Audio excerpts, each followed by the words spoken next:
Okay, and then let's kind of get started. Dr. Ditmar, if you could monitor the waiting room to see if our friends come in, that would be great. Okay, so if your child is didn't apply to any of the other high school options of Abbott Tech, Chapag, or Immaculate, or any other school um, for high school choices, then they are automatically going to be enrolling into Danbury High School, which is now called the Academies of Danbury High School. And so all of ninth graders will be going to the Danbury High School main campus, which is on Clapboard Ridge Road. And then the Danbury West campus, which we'll talk about in a little bit, is on Apple Ridge Road, which is on the new campus. And if you haven't got a chance to kind of check it out, it's a very nice drive to go up the hill. And that school will only host 10th, 11th, and 12th graders in their respective academies. So more information to kind of go on that. Dr. Ditmar and myself have been going into eighth graders' classroom and talking to them about electives and courses and sports and clubs and activities. So hopefully your eighth grader has been going home and talking to you about those opportunities, and the difference between honors, college prep, and AP courses, and the fun electives that will be offered to them, when they're going through this academy model. So the administration team for the ninth grade Exploration Academy are these people. Karina Genao is going to be joining us here in a little bit. They have a dean of student support who is Katerina Cecilio, and they have three school counselors. Miss Ondeck, Miss Rodriguez, and Miss Isaac, Buford Isaac. And they are going to be separating all of those students between all their academies. And that's your administration team for ninth grade. Okay. So what they have is how it's broken up by which administrator is in charge of each academy. Okay. So Danbury West Academy will host three of them. And I know it says John LaRosa is in charge of emerging technology, but he's also going to be in charge of clean energy and environmental stewardship. And then Dr. Roy is at scientific innovation. So Danbury West will be hosting Mr. LaRosa and Dr. Roy over there at Danbury West with emerging technology and entrepreneurship, scientific innovation, and clean energy and environment. Miss Janelle, all freshmen, will be going through the Career Academy, and we'll go more into like what that looks like. And then for 10th, 11th, and 12th grade at the Danbury main campus will be under Miss Melissa Teal for art, engineering, and design, Mr. Davidson for information cybersecurity, and Mr. Foote for communication and design, and Mr. Marrero for professional and public service. And we'll do a little bit more deep dive into those academies can entail. And then overall, the main principal is Mr. Donovan, and then the associate principal of instruction and curriculum is Dr. Meg Martins. Okay. All right. So this Career Academy concept came to Danbury probably, I want to say, right before 2020. Um, and and they knew that Danbury High School was crowded and packed, and we needed to do something about that, really break it down into different types of um, academy models. So they're basically designed to prepare students for both college and careers, and they're schools within schools that link students with peers, the teachers, and the community partners in instruction and environment. If you ever follow the mayor or state representatives Farley Sanders or state senator Julie Kushner, a lot of them have been kind of going into the schools and seeing all of the academy work that's really being put in place for them. So they include a lot of these big three elements. So we really wanted to break Danbury High School of 4,000 students and make it really smaller communities so that they can have, better class ratios, uh, you know, nicer caseload numbers for school counselors, for student counselor ratio, and really build those relationships with those teachers and administrators who are in charge of that area.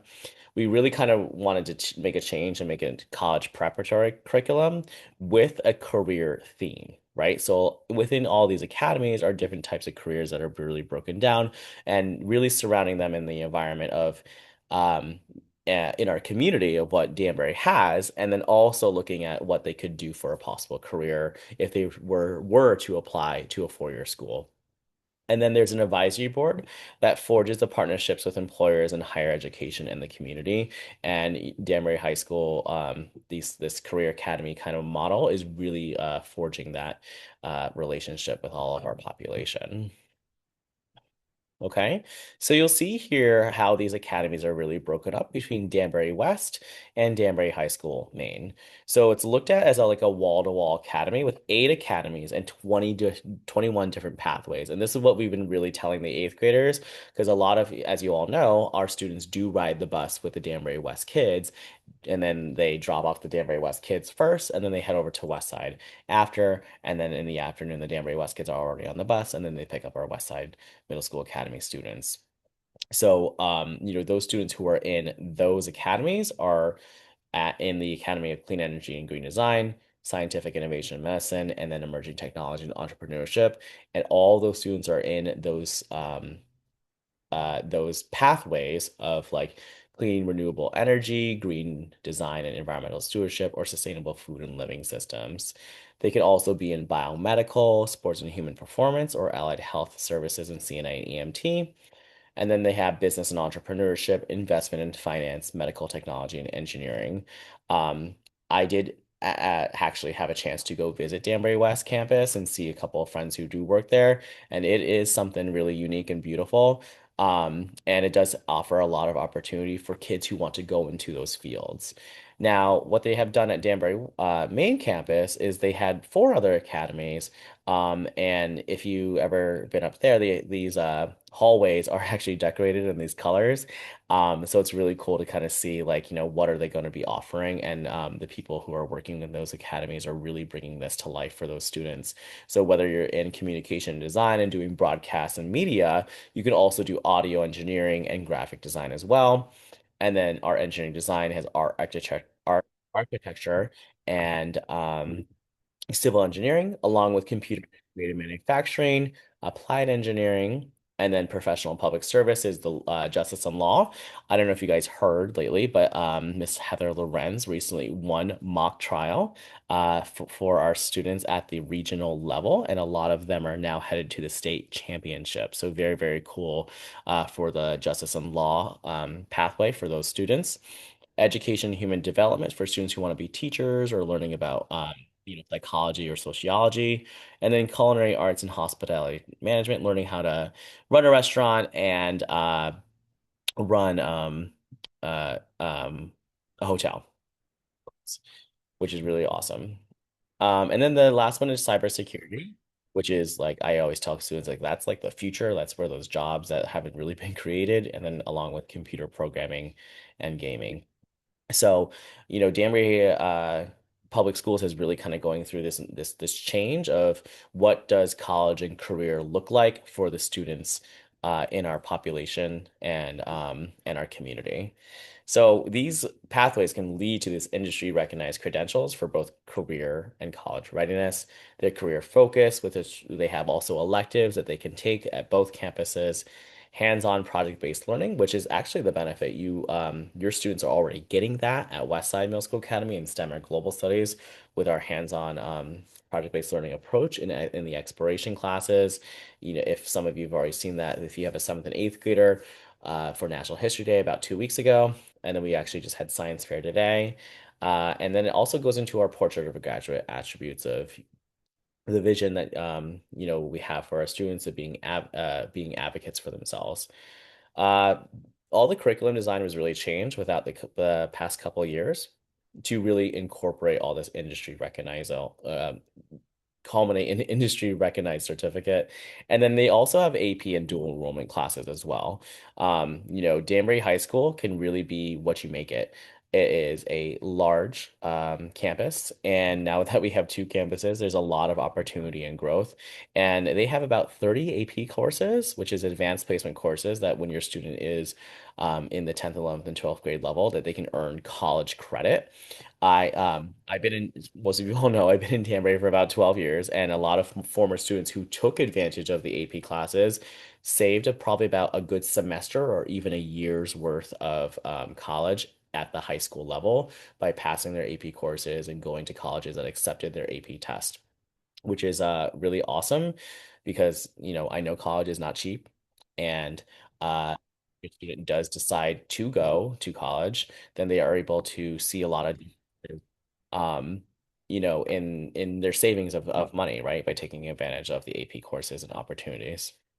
So you'll see here the differences of Danbury High School West and then Danbury High School Maine is usually the language that we're using for those. So all students will go to Danbury High School Maine for their ninth grade year in the first semester from August to January, which just happened right now with the freshman class. They're going to go through the exploration class. So you guys are very similar with that language, that being at STEM or global studies at Westside. So they will have an exploration class. They're going to go through the all different academies, all seven different academies, and then 21 different pathways, and then take a lot of assessments that are related to their personality codes or Holland codes for career, and just really kind of seeing the interest base of what these pathways will lead to them and what opportunities are going to be given at Danbury High for them to be moving on through their freshman year. And then at the end of freshman year, so right now the freshmen there now in May and June, they're going to find out which academy they're in. And then if they're in the first three that we mentioned before of environmental science, STEM and scientific innovation, or business and entrepreneurship, they'll go to Danbury High School West for their last 3 years of 10th, 11th, and 12th grade. And if then the academy is over at the main campus, they'll go there at Danbury High School, Maine. So next year, when your eighth grader is off to Danbury High School, they're going to go to the Exploration Academy for ninth grade. It's about 750 to 800 students is what we're assuming is going to be the class sizes for next year.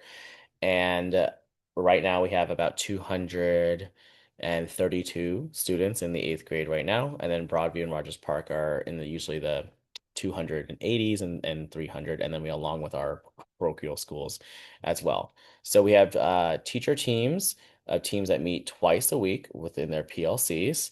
And then we have an exploration seminar. So that's the extra class, right? So that your student is going to be having that's going to bring them through all these pathways and like what to 12th grade and then upon graduation. So you'll see there, right here, is our Academy Credentials timeline, which really explains a lot of this information.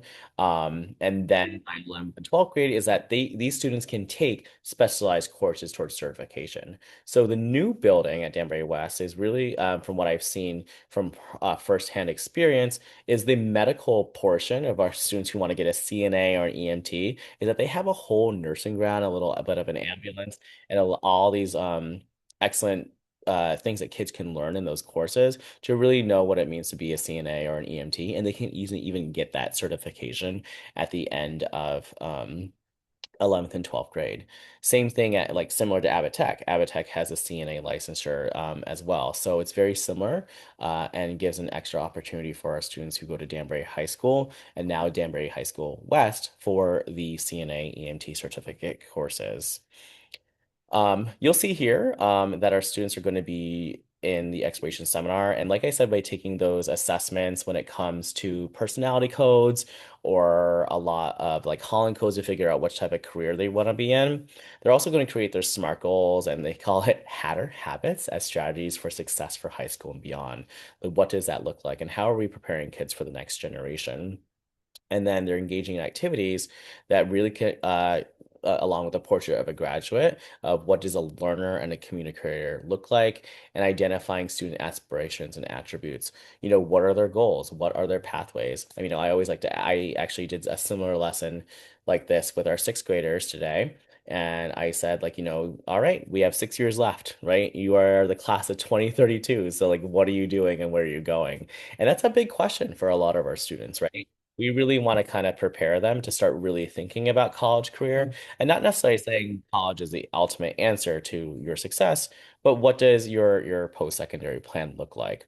Is it a military option? Is it a trade? Is it an environmental science thing like when you graduate from Chapag? Is graduating from Chapag and going into vet science something you really want to do now, right? So these are just some ideas of what we've created on the ninth grade track. Okay. Now, we're always telling kids get involved. at the middle school level, right? So we have a lot of we want to prepare what it is really preparing these kids for a ninth grade and high school and beyond, right? Is what we're doing. So this is what the ninth grade on track looks like. So when you go to high school, all your courses are credit based, okay? You need 25 credits to graduate from high school. So national research shows that grade 9 on track status, earning the credits required to promote to the next grade level, is the single best predictor of an on time high school graduation, right? The ninth grade year is a very important year of really tracking this data and really making sure our kids are prepared for the next grade level and beyond. So, with the administration team, with Miss Janeo, the school counselors, and the dean, they really look at attendance. So they say fewer than 5 absences in a class per semester. They want to we're shooting for all kids to have B's or better, so a grade B or better in all classes. Credits to earn credits to move on to the next grade. And discipline is no suspensions. And getting involved extracurriculars or getting involved in a sport club or activity. I would walk past the musical today, and it's so awesome to see about 100 of our students really involved in being a cast member, a dancer, or working with Mr. Giuseppe on stage crew. And it's really nice to see kids having something fun to do after school, right? So whether that's a sport, which Danbury High School has a many sports and many different activities, and there's probably about 50 plus clubs up there. Tell your student to get involved, right? Especially in ninth and 10th grade where they're not that age 16 yet and they can't work. Get involved in anything at the school. Be a leader, learn about being an advocate, stay after school, even for tutoring. Like, if your kid is like a kid and who's getting 70s, they offer tutoring services after school. So we really want those kids to kind of, shoot for those B's or better, shoot for the attendance, and really get involved in what the academies can hold for you. All right, the schedule. So you'll see right now, Danbury High School is at 7:20 to 2, which is very similar to West Side at where all our kids are in the building, but definitely 7:20. But our doors open at 7:10, and kids are in class at 7:25, and we dismiss at 2:05. So it's very similar. Your kids should be really fine when it comes to the schedule here.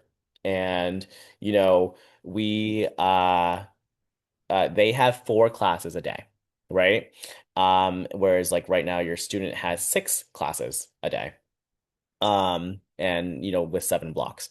So they have options for 4 classes on A days and 4 classes on B days. So a total of 8 classes that your child can get involved in. And with the eighth graders right now, Dr. Dittmar and I have been really talking to the eighth graders about what a high school schedule looks like. And you'll see right here, it's probably about 82 minutes for these courses. And then there's a flex period, which is very similar to where uh, teachers can call students to really get that extra help opportunity. And even sometimes teachers can schedule kids to come to Flex, which is really awesome for them as well. And So then they, Dara, I believe Miss Janeo has entered oh, the Zoom the Hi. Zoom meeting. hi, Miss Janelle. How are you? That was my fault with the scheduling on the calendar. It's okay. Good evening. I think Mr. Flynn sent me a side message saying I was doing pretty good. I think I remember all this information from last year because, it's always so wonderful to collaborate with you. So I was just finishing up with the bell schedule right now. So we're here. Are you ready to jump in? Can I move the reins of Absolutely. power over to you? Mr. Dara, I would have Miss Janeo go back one slide Yeah. and go over the importance of ninth grade a little bit because I just think that's good information for families to speak about with their kids. Excellent. Okay. Okay, Mr. Nail, I'll So, over here. good evening, everyone. Thank you so much for having me, Curtis and Pete. Thank you, Michael. It's always really nice to kind of collaborate and see that parents are so excited to kind of learn about what to expect once students come up to Danbury High School, especially now with the new Career Academy model. And I'm sure, Curtis, you went over those slides kind of outlining the reasons for the new model and kind of our vision and what it kind of offers our students. Yeah. above. Yeah, we broke that down for them, and then I talked about the history of it, and I remember doing Portrait of a Graduate and breaking it down for you, and Perfect. because our students ride the bus with the DHS West kids, so a lot of our students have seen what that looks like. So that's kind of like what we talked about, and I went over all your administration team and all the principals in charge of each academy. Nice, nice, nice, nice. Thank you. Okay. So so just a little bit for those of you who don't know me, am born and raised in Danbury.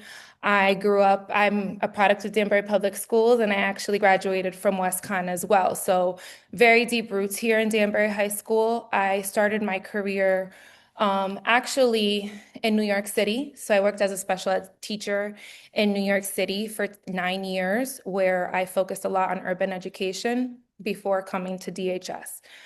So once coming here in 2021, I was the Dean of Student Support, where I worked with our at-risk students in ninth grade.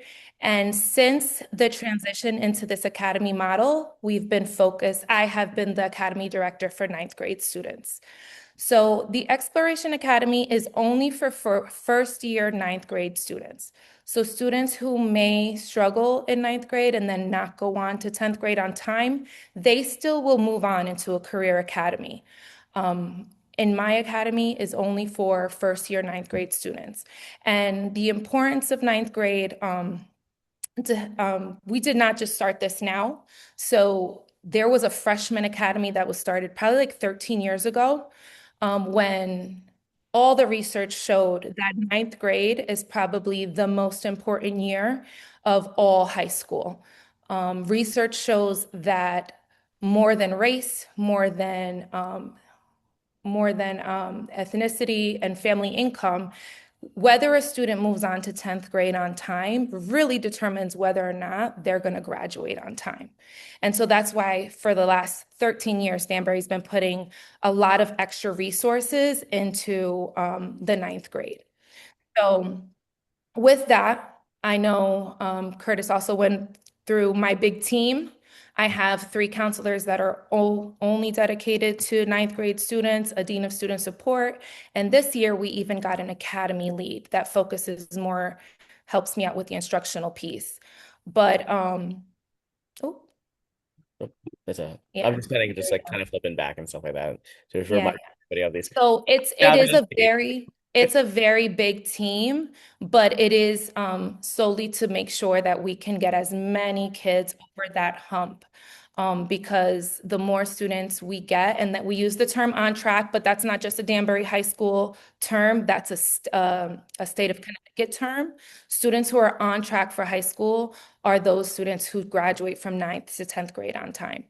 And so if you can go back to that slide, Curtis, as you can see, right, coming back from COVID, so 2022 to 2023, only 76% of our kiddos were making it to 10th grade on time. And that is real data, and I share it every time because there's no point in hiding it. We had about 24% of our kids failing the ninth grade and not making it. Some of them, it was for half a point. Some of them, half a credit. Some of them, a couple credits. But it was definitely not a number we were proud of. Since we've launched the academy model, and I'll go into all the things that means. We have seen a steady increase. Last year, we've seen the biggest increase. So we have jumped in the last 2 years from 76% on track to 84. And that's a very, very big deal because that's on par with Connecticut State. Woo, good job, Karina. And this is my year 3. Woo! That's excellent. Thank you so much. You You're want me to welcome. move forward? Do I move forward now? So yeah, and then these posters are just everywhere plastered just to remind kids and families like what it means to be on track. And it's really getting those 6 credits to move on to 10th grade. So yes, this is really the basics. Kids must earn 6 credits every year to move on from grade to grade. Each semester long class earns each student 0.5 credits. Students must score 65 or better, and this is not considering IEPs, right? This is a traditional student. must earn a 65 or better to pass a class. And then this is the biggest hurdle we face transitioning into high school is our CO policy. So students do lose their grade if they have too many absences. So you can have a 90 in a class, and if you have 5 unexcused absences, your 90 will go down to a 65. And that is a hard pill to swallow for a lot of students and families sometimes when they don't realize that that happens. We work with families, so I will excuse anything that is documented. You go to the doctor's office, you have an appointment with a lawyer, um, there's a death in the family, but anything that is unexcused counts towards the CO policy.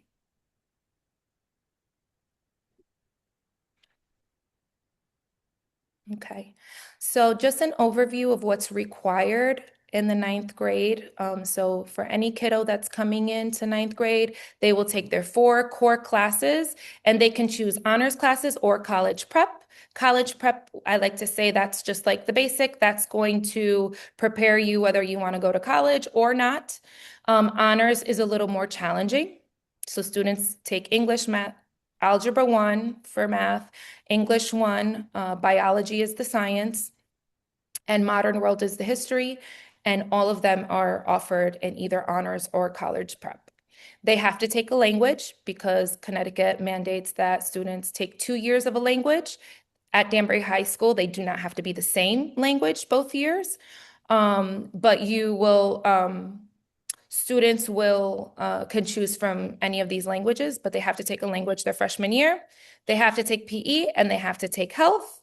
They take exploration seminar and then they take 1.5 elective credits. Mr. Genao, can you talk about like the open enrollment, or will that come at a later slide? Open enrollment in terms of Like taking honors honors. courses or trying to Yeah. like challenge yourself with some more rigor academic classes. So at Danbury High School, we are open enrollment. We do not require students to get like recommendations in order um to to take an honors or when they move past ninth grade to enter an AP class. So if a student feels like they're ready to feel challenged, they can sign up for an honors or later on an AP course if they so choose. Right. And it's important to note, like, it's good to kind of go off a teacher recommendation as well. So kind of consult the teacher to see what they recommend. But if you are up for the challenge, then you can definitely go ahead and take some more rigorous classes. Absolutely. And when I come in to with the counselors, because I will be coming into West Side to help students register, we do go more in depth and we outline more or less what students should feel in order to feel prepared to take an honors course, like what they should be able to do independently. But ultimately, it really is up to them. Yeah, and that will be early March. So it's just good to make sure your child is in school. I think it's like March 5th, right? So make sure that they're in school during that time. And if there's spillover, if they need additional help or have questions, then And we're put available spot remover on it to and answer wash those it. questions. If we could just mute our phone, thank you. I got it. Okay. So we'll definitely be there to answer additional questions if you need some more time, but we're hoping to kind of get them registered all that day. Do you And guys have a block schedule at West Side? yeah, we're at drop 7 drop 1. So our kids have 6 classes a day. So Um it is different. and it does rotate. And then also to the families out there, Dr. and I have been pushing into our 8 STEM and 8 Global Studies clusters to really inform the eighth graders about what is the difference between a college prep and an honors course, and letting them know of the classes that are offered at DHS for freshmen, for Exploration Academy as freshmen. What languages are also offered. I did put in the chat letting you guys all know that if your student is in Mrs. Locke's Algebra 1 class, they are getting a DHS math credit for that for those students. And Yes, then students who are also in Spanish 1 with Miss De La Vega are also getting that. So for you 6th and 7th grade parents, on the call right now, kind of just hearing about this, we do offer our eighth graders to receive that high school credit if they do match, they do need prerequisites with us in order to be in those courses. And more information to come about that. So if you have any questions about getting into Algebra 1 or Spanish 1 as an eighth grader, just let myself or Dr. Dimar know. And below there's a sample schedule. So we have a block schedule. All students are signed up for 8 courses, and it's a very clean switch. So they'll see 4 classes on A day, 4 classes on B day, and it just flip-flops. If ever we have like a snow day, the next day is just whatever the last day wasn't. Um, and it just rotates throughout. Yes. Next. All right. Thank you. Mhm. Okay. Mhm. So interventions and extensions, I think it's really important for students to know, for parents to know what we offer overall. And this is not just my academy, this is across the whole building. So we have a flex period. It's built in. You didn't see it in that last mock schedule. It's a 30-minute flex period that's built in between block 1 and 2, and that's our intervention period. So that is for students on Mondays. They go to what they call Mentor Monday, and they will schedule the next 4 days of the week to go wherever they feel that they need to go. So if they were absent and they missed a quiz, they would schedule themselves with their math teacher to go make up that quiz. If they're falling behind on a concept in English, they can schedule themselves to go talk to their English teacher, maybe ask some questions. So flex period is an intervention period. It also is our extension period because we have some fun flexes for those students who are not failing classes or not falling behind. We have clubs that meet during that time. We have fun things. Mr. Donovan, once in a blue, will schedule a change a tire with Mr. Donovan day, or he's done dodgeball in the gym. So we have fun things going on for kids who are passing all their classes as an incentive, but then that is also when kids can make things up so they don't have to stay after school. We do have after school tutoring Mondays and Wednesdays, and that is kind of like an independent, you don't need to sign up, you don't have to be committed. I'm writing this essay, I'm really struggling with my conclusion paragraph. I'm going to show up to tutoring. There is one teacher for each subject in the library, and you just go up to the teacher and say, the English teacher, and say, can you help me? I've been writing this essay and I'm struggling with my conclusion. And they help you on the spot with whatever you need help with. And there's a bus that leaves the high school at 4 p.m. and takes all the kiddos who stayed for tutoring to the nearest elementary schools after. So we have that as an intervention. All of our teachers receive PSYOP training, and that means they are trained to support our multilingual learners with supports. And I always say what's good for our multilingual learners is good for all of our learners. That's really extensive multi-day training that all of our teachers have received.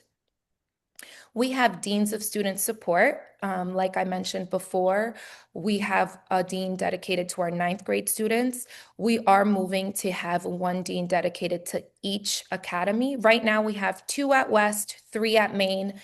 Deans of student support are very unique. They handle most of the discipline. So when a teacher writes a referral, they manage the discipline and they contact home. But they also each have a caseload of students who are either labeled or targeted as at risk. And they could be at risk for many reasons, right? It could be behavior, it could be they got caught smoking, it could be they're struggling academically, or they're struggling with attendance. Like, we have to figure out why this student is not wanting to come to school. So each dean has a caseload of about 60, and they work really close with parents, teachers, and around that student, meets with them frequently, almost weekly, to ensure that if a student's off track, we get them back on track. We have clubs. We have about 60 clubs, I think, right now running after school, which is a great way for kids to get involved and be more than just a student at DHS. We have sports that are linked to academics. So students do need a 70 average in order to participate and remain eligible for sports.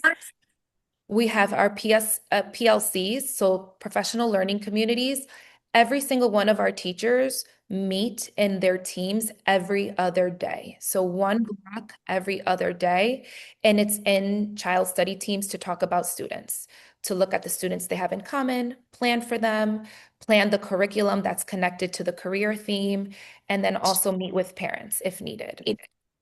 We have one-to-one tech. So every ninth grade student at the beginning of the year will get a Chromebook that's theirs for the duration of their 4 years at DHS. And then we also have a lot of incentives. So we have quarterly celebrations by teams. I have a big incentive field trip at the end of the year. We go to Lake Compounds, and that's all connected to grades and attendance to get kids excited about coming to school and doing well. Next. All right. So when the Career Academy model was created, it was um, it was outlined with experiences that every student should have as they move through the years. So in the ninth grade, the experiences that every ninth grader should be exposed to or be afforded are the following. So they get 4 guest speakers, and I always brag because my guest speakers are like world-traveled guest speakers, and they're motivational speakers. I have our last guest speaker was Dr. Julia Garcia. She's been on TEDx. So she has a TED Talk, and we just have people that come and talk to our kids and get them motivated about like planning their future and making good choices.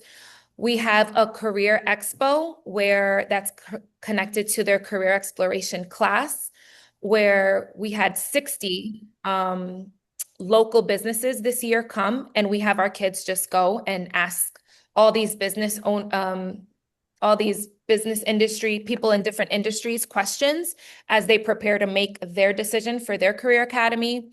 We have our financial reality fair, which is very fun. We partner with M&T Bank, and they come in and they give us 60 volunteers for the day, and they set up a whole simulation where kids get a mock career with budget and families, and they have to go through all of these life events. It's really funny. All the kids get in line to buy a pet, and then they realize they're too broke to buy a pet and maintain a pet, so then they get offline without their pet. Or they go buy a big house, and then they realize they can't afford a car after. So then they want to go and try to return their house, and we tell them that's not how it works. So that's a really cool event we put on for them. Every ninth grader gets the opportunity to go on a college visit. Last year, we partnered with Post, we partnered with WestCon, and also Southern. So depending on what team they're on, they went and visited a college campus, not to sell them the college, just to understand what a college campus looks like, what it feels like, and what are the opportunities afforded to you as a college student if you were to decide to go to college. And then the quarterly celebrations. This year, we launched our ambassador program. So every single academy has student ambassadors. I have 4 student ambassadors, and they're just student leaders that participate in all my events. They get special shirts and tags and have get to lead different things. We had a freshman forum this year also that was dedicated to substance abuse prevention, put on by them, by our ambassadors. And so these are just experiences that every ninth grader gets, just to kind of put the fun back into school, but also to start to get them thinking about what they want to do in life. Mm. Mr. Genao, that is so awesome to hear all those fun updates, and it's so nice to see some of our former West Side students in these pictures as Oh, are you? Yeah. very, very cool. I also just wanted to welcome Principal Dan Donovan to the call. I know he's here. Hello, Mr. Ah, Donovan. he said he was Thank going to you. step in. Yeah, I'm sorry. I thought it was for 7. We That's all my bad. did. Yeah, I know that was my bad on the invitation to you guys. Um, but Mr. Donovan, so nice to see you. How Good are to see you. Thanks for having us. Good, good. I wasn't sure if you wanted to say a couple words or No, anything. I'm just here to, answer any questions that someone may have. I know you guys are in great hands with Miss Janelle. Yes. She's got this, what is this, year 3 or 4 for you now, Karina, that you've 3. been 3? and she's a pro at it. All the things that she's done, she brings to the table, and she's always looking forward to what she can try next. And we're getting it down pretty good now. So it's an exciting time for us as we grow into all of the academies. We're up to grade 11 right now. So next year we'll be wall to wall, full go, and we're excited where we're going. Excellent. Thank you so much. Yes, we're definitely looking forward to seeing Mr. Nail come and speak to our eighth graders on Tuesday. So, Yeah. all right, Mr. Nail, do you want me to click over? Yeah, and I think we're at the point for questions. So what's next? So we have the eighth grade assembly. So I will be at West Side on the 10th on Tuesday. And then we have our ninth grade spring fair. So everyone on the call is welcome, especially if you have an eighth grader coming to ninth grade or planning to come to ninth grade next year, considering coming to us. Please join us on oh, I didn't put the date. Yes, I was just about to ask about a date, and I can put it in the chat for 3-2. 3/2, March set. March 2nd at 5 Snow p.m. date, snow date's the 9th. I got you, Karina. There you go. Thank you. And then after March 9th, because that's when our schedule, that's when our pathway reveal madness ends, I will be coming to visit you guys with the counselors so that we can actually register the kiddos for ninth grade classes. Ready, girl? So we'll have to put a date on the books, Curtis. Yes. We don't have a scheduled date for registration for classes yet. Not yet. Okay, so we will be in contact with you, Mr. Nail. We're always excited to do that. And I think we did it excellent last year with putting everybody in the cafeteria and having all hands and registering everybody. So It was great. if you're thinking of doing that again, love it. It'll be awesome. Okay. Does anyone have any questions? Okay. I did have a question in the chat earlier, Mr. Nail. I just wanted to just double check, and you might help out with this too, Mr. Donovan. Can you speak on the availability of AP and dual enrollment opportunities at both campuses? And do both campuses have offer equivalent opportunity? We offer whatever is requested, and I can give you an example for this year. When you're looking for AP classes, there's two major English ones, AP Lit and AP Lang. And over at the West Side, we had 4 requests for, I want to say, Lit and 11 for Lang. So we did not run Lit this year. We ran Lang and put the other 4 if they chose to go into Lang. Next year, we'll probably be able to offer both because there's about 400 more students coming over there. So it really came down to numbers. Is everything offered on each campus? No, they're not. Just because more about facilities. The West Campus does not have a kitchen. It has a kitchen for the cafeteria, but not a teaching kitchen. So with that being said, it doesn't have culinary as an offering over there. HBSA, our nursing, is not offered on the main campus because we don't have the nursing program is over there with all their beds and things like that. So there is a bit of give and take that goes with it. We try to do the best we can when it comes to our electives. For example, orchestra, bands, arts, things like that. We may have to pare down the art offerings.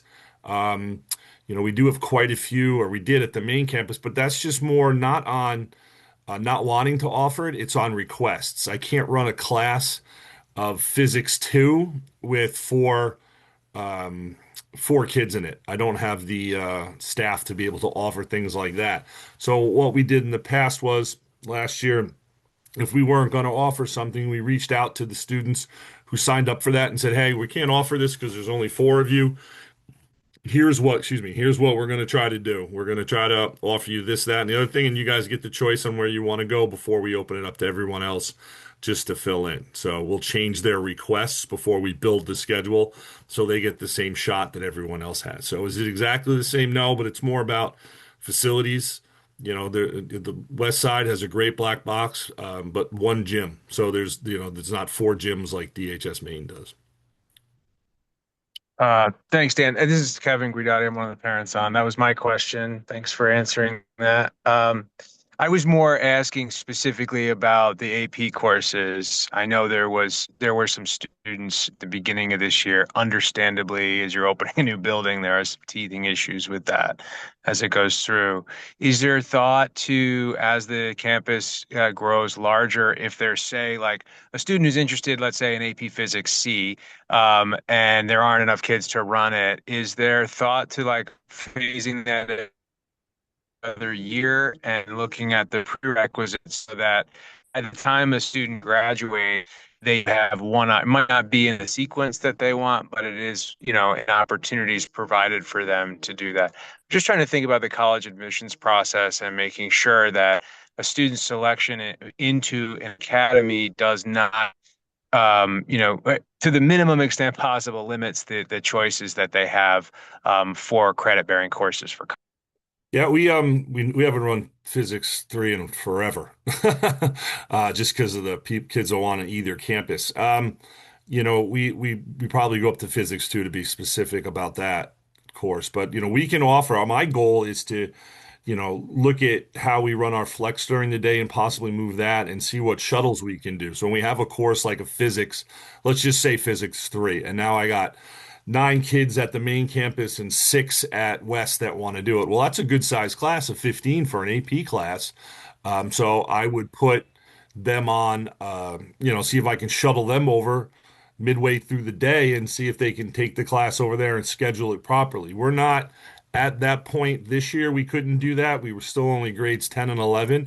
As we look through March and the requests, we're going to work with the bus company to see what we can do. It's very expensive, believe it or not, to just make that 10-minute shuttle going either way. It adds up over the days, but we're trying to offer everything we can. With that, one of the big things that we had this year was madrigals. Kids, there's no madrigals program on the west side. So those are things that, students look at a little bit, but it's important that they choose what they really want. We've talked quite a bit about, career exploration, and there's many people probably on this call that graduated with a degree in something and are doing something completely different, including myself, who has a degree in criminal justice. And, I'm not really using that right now. So, we try our best. It's all about student driven. Whatever the students want, and if we can fill the class, we will do everything we can to run them. And that's kind of the best I can offer you right now. Oh, that's fair. I appreciate that. Thank you. Thanks for the No clarity. problem. All right. Next question is, can you please discuss how you were selected for your career pathway after you've chosen your top three? Well, you want to go, Karina? Yeah, sure. So students rank all 21 pathways. So from their very favorite all the way to their least. We use an external company called Guna Solutions. So it is a third-party system that kind of, and it's not a lottery because students aren't just randomly. The algorithm does, it ensures that as many students as possible get closest to their top choice. So, right, it's not just going to give 300 kids their top choice and then everyone else, lands like further down the line. It gives most students as close to the top as possible. So in the last 2 years, we've consistently gotten, I think 94% have gotten one of their top three choices. Correct. And our worst last year was sixth. A student came in sixth, and then we have a process for over the summer, because there's generally a shock of sometimes the realization that their friend didn't get the academy that they wanted, so they immediately want to switch. So we kind of let that sting die a little bit, and then over the summer we blast out pretty much a little simple form. We do make them write an explanation as to why, if they want to switch academies, and then we probably spend 2 or 3 days in a conference room, good old fashioned style, with index cards. You got Curtis Darrow written on an index card. You got Karina Genao and Dan Donovan. And I want to go to Sim. Curtis wants to go to business, and Karina wants to go to where ETE. And if all those three switch, we just make the switches. Our goal is to try to give every student what they want to the highest level they can. As Karina mentioned, 94%. It's our second year in a row, 94% got one of their top three choices. That's excellent. Thank you so much. Next question is, once a student selects an academy, are they locked in for the remainder of the high school career, or can they change at certain times? As I mentioned, after this summer, after ninth grade, they can petition us to switch, and if it's there, we do it. Same thing after 10th grade, as they're going through their essential courses and they realize this is not what I thought nursing was. I didn't know what a bedpan was, but now I do, and I'm not me. So, a lot of times with that, it's the same process. If there's room in an academy, we'll move them. But some academies like the Sim Academy and the Business Entrepreneurship Academy are well liked and busy one. Professional public service is another one. But if a student wants to pop out to the Green Academy and there's room in there, we'll move them. The issue being that depending on the academy, they have to take that essentials course again because um, they do get a lot of the basic foundations, especially in sim, around what those next two classes would be. And depending on how they do, they will they will let them take them simultaneously. It's essentials in your 10th grade, introduction in the 11th grade, and then principles in the 12th grade. It's one class a year that's dedicated to your academy solely. All right. Any other questions for the good of the order?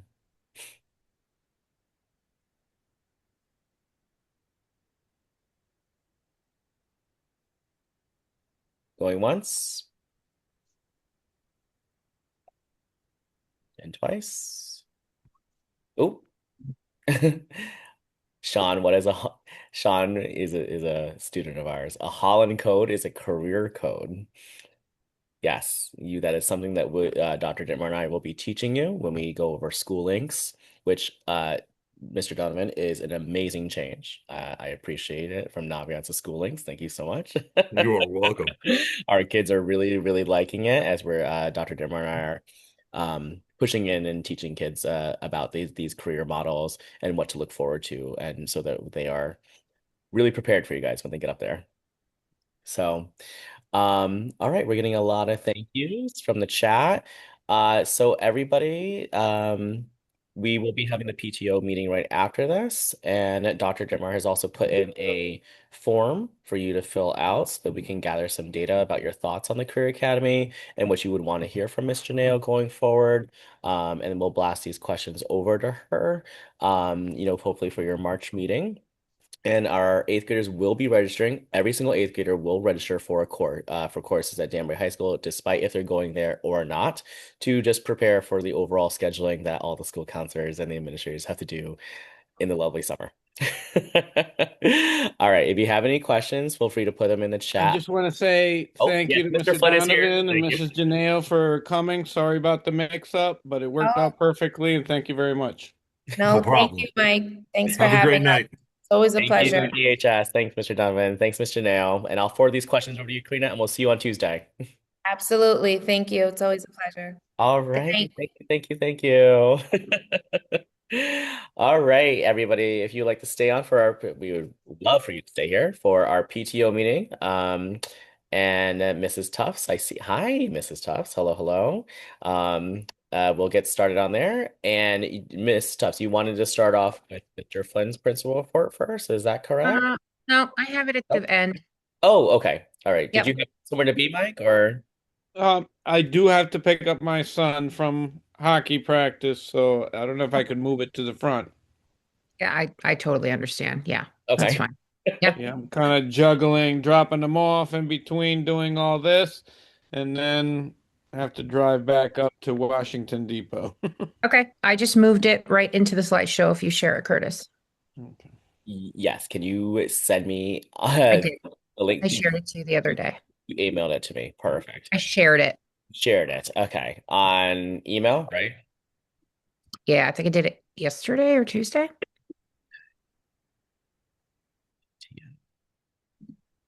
All right. Just hang tight.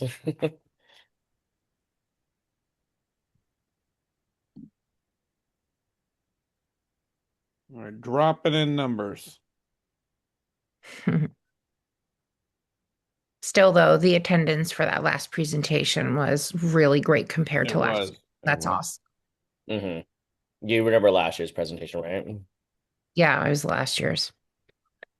Definitely a lot more cleaned up for what they've done. over there at DHS now, which is wonderful. Ah, here it goes. So sorry, everybody. Thank you so much. And you moved to the report. I did. I moved it. Fantastic. And we will present.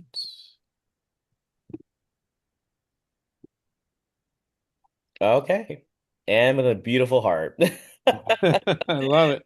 All right, Mr. Flynn. All right. Okay, everybody, welcome to the PTO meeting, and our principal is going to give the for how things are going on at Westside Middle School Academy. Yeah. Well, I'm going to start off before I get to parent drop off, which I know is a doozy. Just want to give you some dates. For the students have two big assessments left this year. They have the iReady, the final diagnostic in March. And sometimes I feel for them. It feels like they're getting a lot of assessments. They're district mandated or state mandated. So, I'm subject to following those rules. But iReady diagnostic number 3 will have 3 little bar graphs showing their growth throughout the year. Hopefully, for the most part, we see a lot of growth, but that'll be in March. Still trying to nail down the dates. But I can give you more specific dates with the state assessments that are happening in at the end of April and then in May. So for the ELA reading, May 5th, 6th, and 7th are going to be 2-hour delay schedules. The students come in, they get about 15 minutes, 20 minutes prep. They're not testing the whole 2 hours, but then they're probably testing for an hour and 15 minutes. Um, and then they probably usually have about 20 minutes to decompress at the end, wind out, wind down. They're all finishing at different spots. But some kids do it in, the average should be 2 days, but some kids take 3 days, sometimes a little longer. Mr. It's Flynn, really not an assessment that you can finish in one day, so I worry if they do finish in one day. Mr. But Flynn, I I get, just want to yeah, I'm so sorry. I just want to clarify. When he says 2-hour delay, that means normal classes will start at around yes. 9-ish, but kids are still coming in around at 7:10. They're just Oh, no yes. classes. We're just taking the testing during that time. So kids are not off until 9 o'clock. They come in at 7 o'clock in the morning still. Right. Thank you for clarifying that information. They come in at their normal time, but instead the first 2 hours are dedicated to testing and testing only. In the past, we've given the tests where they take them in, for example, their reading class, but that happens at all different times during the day. We have a 7-1 drop schedule. It moves. It seems they have the drop day, and it was more erratic. I think just dedicating 3 days has worked out better. The scores really were a lot higher last year, so I want to continue that. So the May 5th, 6th, and 7th is for reading. May 12th, 13th, and 14th are dedicated for math. And they come in their normal time, but the first 2 hours of all these days are dedicated for testing. And the rest of the day, they're following those shortened classes like we would on a 2-hour delay. The science portion, and this is only for the eighth graders that only do the NGSS, which is the science test, that's going to be right after April break. We have an earlier April break. I'll probably give them Monday to kind of come back, get used to things, but we'll probably start testing that Tuesday right after April break. And that only pertains to the eighth graders. And those will be the big final tests that the students will see coming up in the next couple of months. Also, for eighth grade parents that are on right now, this is a time of year I've been meeting with students. Mr. Dara has been meeting with students. Dr. Ditmar is just a reminder that if students have 2 or more of their core classes below 65, they cannot participate in the graduation. They cannot participate in the end of the year field trip to Lake Compounds, which is a reward trip, and of course the eighth grade dance. So there's dance. There's still time that we're working with them, trying to get them back on track. Most of them are doing an excellent job, but I just wanted to remind you that starting in probably end of April or May during the testing time, I start calling parents of those students that are not going to make it because it is impossible to fix an entire year in a 5-week window. Okay, next, parent drop off. I know it's been a tough situation as the weather has changed. Uh, some of the updates, I am in contact with Dr. Casimiro. I appreciate some of the parents who have sent suggestions and good emails, have contacted the superintendent. You see that it is pretty much a really tough situation to solve with the way we're set up. A thin driveway in, really one exit. With the cold weather, we probably have a good 40% of our school being parent drop off. The buses are really not full at all. They get here in time and unloaded before 7:25. It's really not affecting them as much, but it is affecting the parent drop-off kids. The dilemma I have is I cannot have kids entering, regardless of the situation, entering their first period class at 7:45, 20 minutes after the class starts. And that's what happened uh, several days in a row. We've trimmed it a little bit. I think we've been closing it anywhere between 7:35, 7:32, a little better. But there, at one point, we were getting kids into their first period class 20 minutes after it started. And I can't have the teachers hold instruction. So the only solution was the buses are there. They do offer transportation and they are getting there on time. Um, it's not the perfect solution, but my priority is making sure that the classes continue on time and instruction is not impacted as much. Some of the things that I've spoken to the superintendent about and Officer Gus, our school resource officer, is potentially exploring, if I can get it approved, having an officer down at the light on Mill Plain Road. So that way, for that half hour, they're letting more traffic through. I did try that earlier in the year and it did not get approved, but with the situation kind of getting a little worse with the cold weather and as the drive thinned out with the snow, maybe that is something that they'll approve. And Dr. Casimiro is coming to the campus to kind of witness it herself. Um, things I've done. The school technically opens at 7:10. I do, like I explained in my parent square, teachers contractually report to their first duty at 7:10. And in the past, that's when we open the doors. Trying to help parents and parent drop off, I'm there first. I show up early. I show up at 7 o'clock, 10 minutes earlier, and I'm able to supervise I unload about 50 to 60 kids in that 10 minutes. You'll see them standing right there in that little hallway with all those windows. I figure that's close to probably 50 cars I'm clearing out of the way, and I've tried to do that to help out the flow of the situation. For those 10 minutes, those cars are moving without the buses really on the way, but without help of maybe a police officer there, or if there's things beyond our control, like I know some parents have spoken about sharing the buses with the Danbury West students. Those are things right now beyond my control. I could just manage with what I've been given. That's the first strategy I took was starting the unloading process at 7 o'clock. Now I'm trying to move to see if I can get a police officer down at the Mill Plain light because it does back up at a certain point. And if I could just have a police officer still directing traffic through the red light, increasing the flow of movement, that's the only other solution I can really right now think of.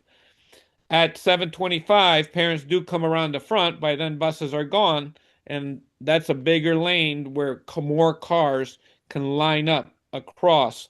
Um, but students after 7:25 are still going to be marked tardy, unfortunately. I don't know. Yeah, it's not the best answer that everyone can hear, but like I said, my priority is making sure that instruction continues on time. Um, and it's a no-way situation that if students come in at 7:20 and they miss 20 minutes of instruction, it is a tough situation to kind of deal with at the moment. Any comments, suggestions? Thank you so much, Mr. Flynn, for that. You're getting some love in the chat with a lot of thank yous. I Um, and appreciate that. Thank you. the elementary level from Miss Battaglia says that already opens up in March 16th. I believe, I don't know if that's the same for us for I Ready for March. I think that's what you're asking. Yes, it is. The thing is, and I'll speak to you, Mr. Dare, Dr. Ditmar, about whether we try the last diagnostic on that 2 hour schedule as well for one day for reading, one day for math. But Hmm. that would be a change in the process we followed in the past. Okay. And then Michelle says, seems like the kids don't get out unless there is a first or second vehicle towards the stop sign, but your second door is usually open. So kids start unloading farther back. Yeah, that's also something I tried to mention in the parent square. One thing I notice is I'm trying to encourage parents to come to the stop signs. If I get two more cars fitting in, that adds up, and every wave that comes through, I must have like 30 waves coming through. Two more cars makes a difference over the long run, but cars are kind of trying to make their way up to the door to unload. And if parents can pass that on to other parents, if they could unload right when they get to the curb, the cement walkway, which starts way by the gym, they can walk to the door instead of waiting to drive up to the door. That way, we're able to unload probably 10 to 12 cars at a time instead of three and four. Excellent. Is there any other questions for Principal Flynn at this time? You can feel free to write in the chat or unmute. And like I said, I know Dr. Casimiro's aware. They're coming down to observe, and Officer Gus and somebody from I believe, traffic control unit in the police department told Officer Gus that they would be coming down possibly tomorrow.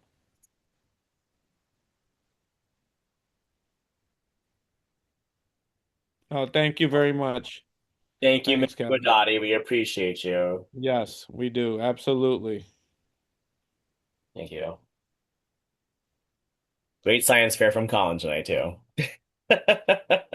Oh, today was one of my favorite kind of days, seeing them you always hear that uh, informal conversations, I always say hangout talk, but today when they're presenting and they have that professional way of speaking and they're so enthusiastic, I love it. I went around and listened to a ton of them. I thought they did amazing.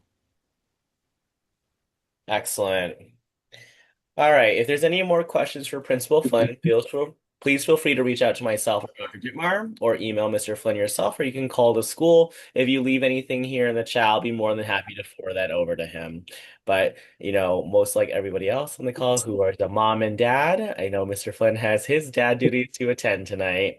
Thank you, Mr. Flynn, for showing up, and we Yeah, and appreciate you. and I'll send out an update if I hear something from Dr. Casimiro or from the police traffic unit with suggestions. I'll definitely pass that on through a parent square, so everyone's aware of what's going on in the background. Thank you so much. Have a good night All right. now. Thank you, everyone. I appreciate you. Bye. Bye-bye. All right, back to you, Miss Tufts. Would you like me to flip over to the next screen? Yeah, back to Jackie.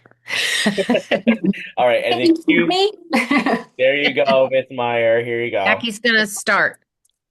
All Hi, right. you guys. Thank you so much for still staying on for us.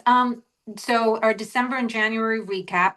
Jump and Thrills was a great success. So thank you for the parents for taking their kids, and also thank you for your parents for helping make Sweets and Treats wonderful event for the amazing West Side staff. And we also hope everyone enjoyed their Q meal. So thank you for helping the fundraiser as well. I'm just going to do a quick little treasurer report for December. Our school store, we did an income of $287 and that was all profit. The sweets and treats for the staff, our income that parents donated was $162.91. We did expense $173.03. So we lost a little bit, but that's fine. Our staff deserves everything. And then Jumps and Thrills, we had an income of $954, so that was all profit. And in January, our school store and Spiritware, we did an income of $50.36. That was also profit. And the queue was a great success this year, was 1,121. We did expense to the queue 524, so our profit was 597. And Tivoli, that we had that event, I want to say September, October, we finally received their check, and that was $317.20. So that was all profit as well. Yeah, and we couldn't be more thankful because we have been working with Fat City Prince, who Mrs. Hengler has worked with and is working with for shirts to make eighth grade shirts for all eighth graders. And all of these profits are covering the shirts for students and eighth grade staff. So we couldn't be more thankful that all of this will be able to pay for every kid to get a shirt this year. Love that. Love Yeah. that. It was absolutely delicious. Thanks so much for the sweet and treats. And I also picked up my dinner at the Q, and I had 2 days worth of ribs. Absolutely delicious. Thank you, thank you, thank you. We're really thankful for Joe at the Q. He is very generous to us. So real quick, because we don't have many slides, but just two things going on in February. Spring Fan fundraiser catalogs are coming home, and we're working on Google form for eighth grade parents to order lawn signs. And we've got a bunch of different spring activities coming up with like the concert and the award night that we're going to be selling spiritware at those events. We're seeing this year that spiritware sales are so much better at events than they are with the Google Forms or sending home paper order forms.